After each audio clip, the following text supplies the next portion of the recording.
about Belichick and the Patriots moving on from him. Brady responded by saying, quote, "I was an older athlete and he started to plan for the future, which is what his responsibility is. And I don't fault him for that. That's what he should be doing." So, Shannon, what do you make of all this from Tom Brady talking about his former coach? That's easy for him to say now because he's elsewhere. Because when Coach Belichick tried to plan for the future, he fought him tooth and nail. That's the only reason that he went upstairs and talked to Mr. Kraft, and Mr. Kraft made Coach Belichick take Jimmy G. It's easy to say now, Jenny and Skip, but we know deep down in his heart of hearts he didn't want this to happen. He wanted to be the quarterback for the New England Patriots. He wanted to be one of these guys that spent his entire career. Although most people, there will come a time that they will either trade you or they will release you. And if you want to continue playing, you must go play for another team. Everybody tried to tell Tom Brady that, and Skip Bayless did not want to listen. If it happened to Joe Montana, if it happened to Jerry Rice and Emmitt Smith, we talk about the all-time greats, had to leave and go elsewhere. Oh, but not Tom Brady. Yes, and he said he had conversation with Coach Belichick that no one should be privy to. Well, if you had those conversations, you know what Coach Belichick was thinking. Coach Belichick never get, Skip, when he kept talking about 45, 45, I said, Skip, I keep hearing him say 45. I hear Mr. Kraft say, yes, 45. I never heard Coach Belichick give that ringing endorsement. That's the guy you got to convince. He couldn't convince it. Coach Belichick, watching the tape, watching Tom Brady in practice, Skip, whether you believe Coach Belichick is the greatest or not, I think he's earned the right to say, you know what? I see things that's coming, and I want to get out from under this before it happens. Coach Belichick saw this. Now, Tom doesn't want to admit it. He's like, oh, that's his job to plan for the future. But in planning for the future, Tom, you wanted that future to be with you. And you're being disingenuous if you said, oh, no, I was fine with... No, you weren't. No, you were not. You wanted that contract extension. You didn't get it. You was upset that Coach Belichick tried to move on without you, and you went upstairs and you overrode it. And I said it at the time. You won that round. You won't win the next one.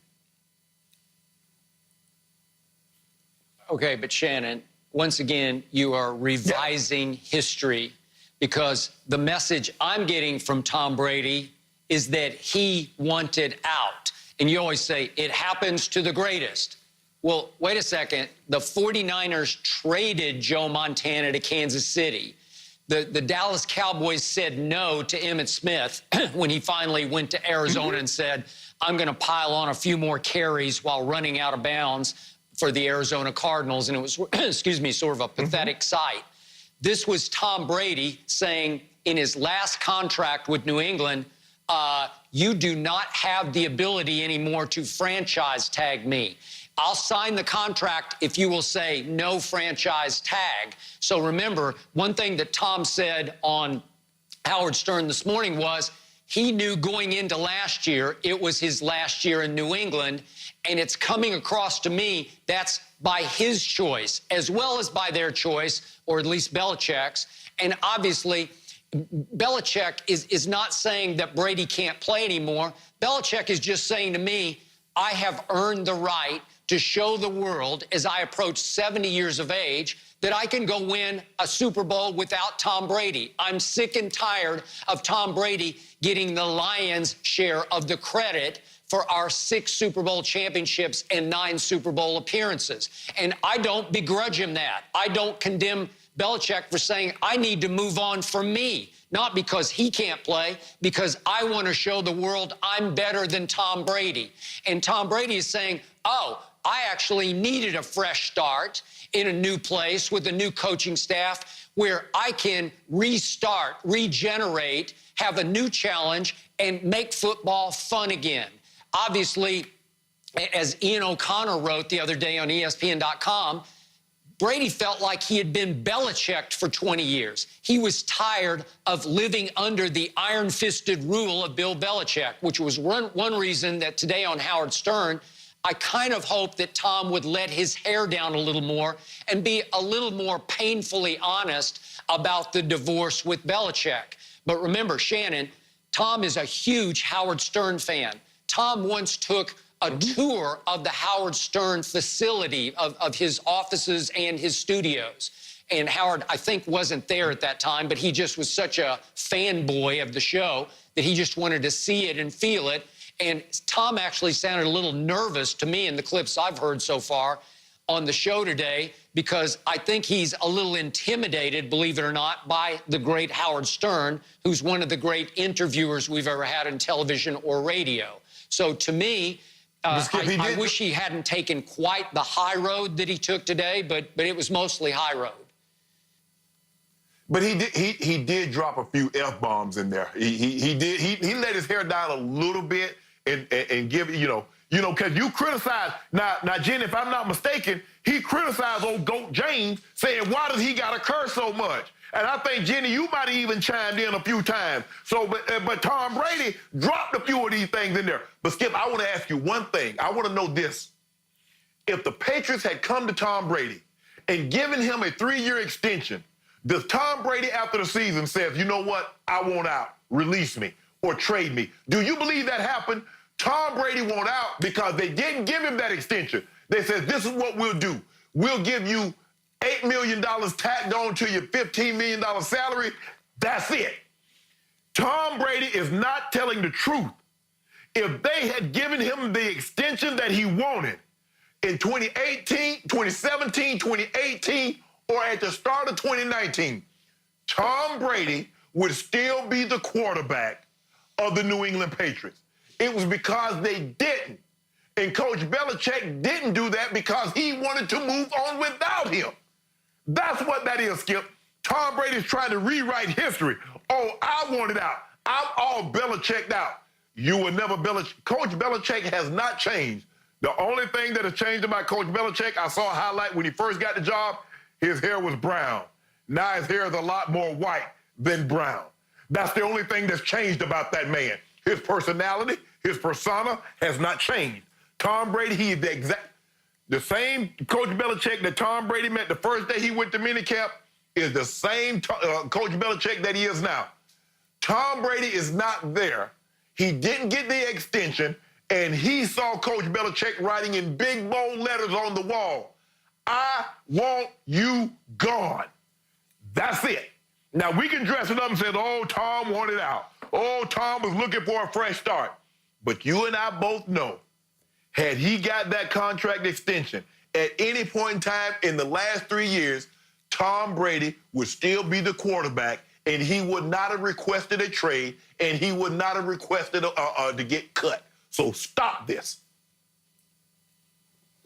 I'm going to start it again because I'm going to quote the great Hall of Famer Shannon Sharpe maybe 2 weeks ago on Undisputed.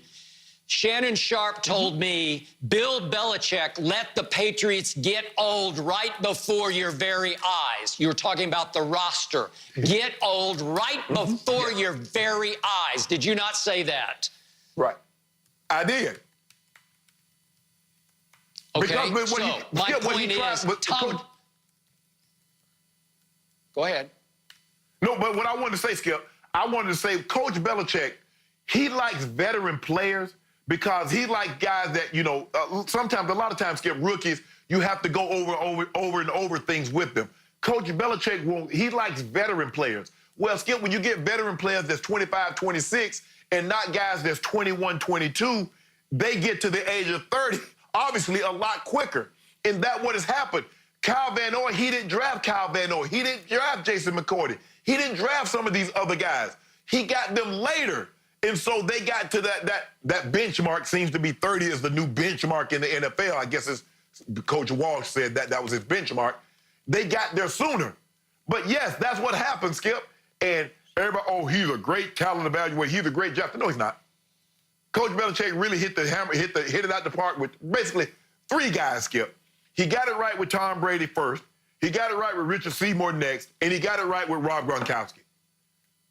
Other than that, Skip, you can't say, well, oh, look what he got with Julian Edelman. Julian Edelman was a Shannon Sharpe, a camp body. You get a guy in the 7th round, Skip, you're not drafting him to be on your, oh, yeah, that guy's going to contribute heavily. And he's going to be one of the reasons that we win. That's not what they do. And just like with Tom Brady. Now, he did draft Tom Brady. But if you ask Coach Belichick, oh, I knew Tom was going to be what he was going to be as a sixth-round draft pick, Skip, that is a lie. I agree. Tom Brady was drafted in the 6th round to be a camp body. So what happened last year, Shannon Sharp? It felt to me, and I'm not being a hypocrite about this because I said it all year on Undisputed, it looked like the supporting cast Belichick supplied Brady with last year felt almost sabotagey to me. It was so bad that 39-year-old Benjamin Watson was his go-to tight end in place of Gronk. What? 39-year-old Benny Watson? What are you doing? And look at, he goes and gets Mohamed Sanu for a 2nd-round pick. And right away, Shannon Sharp is saying, he can't play. Looks like he's got a piano on his back. He can't. Then he cuts Josh Gordon, who looked like he had a piano on his back. And all of a sudden, Antonio Brown came for a minute. Then he flamed out and burned his bridge to Robert Kraft. Brady had nobody. He had broken down, beat up Julian Edelman as his go-to receiver who led the league in drops. I still believe that Brady looked at the near future in New England and said, I don't want that anymore. That's garbage. I got to go somewhere where I can win at least one more Super Bowl. Oh, wait. Look at what Tampa's got. Bruce Arians, Tom Moore, 4 receivers better than anyone that I had at New England last year. An offensive line that Pro Football Focus ranked 7th overall last year. Wait a second. Todd Bowles' defense was really coming alive at the end of the year. I could go win a Super Bowl in Tampa.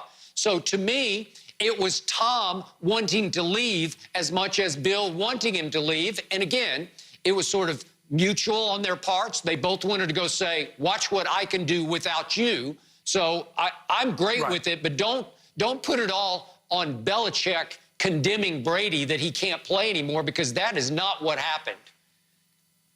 Well, I also think what sped up the process, Skip, is that when Tom Brady looked around and he looked to his left and he looked to his right, I can't win with y'all. I can't.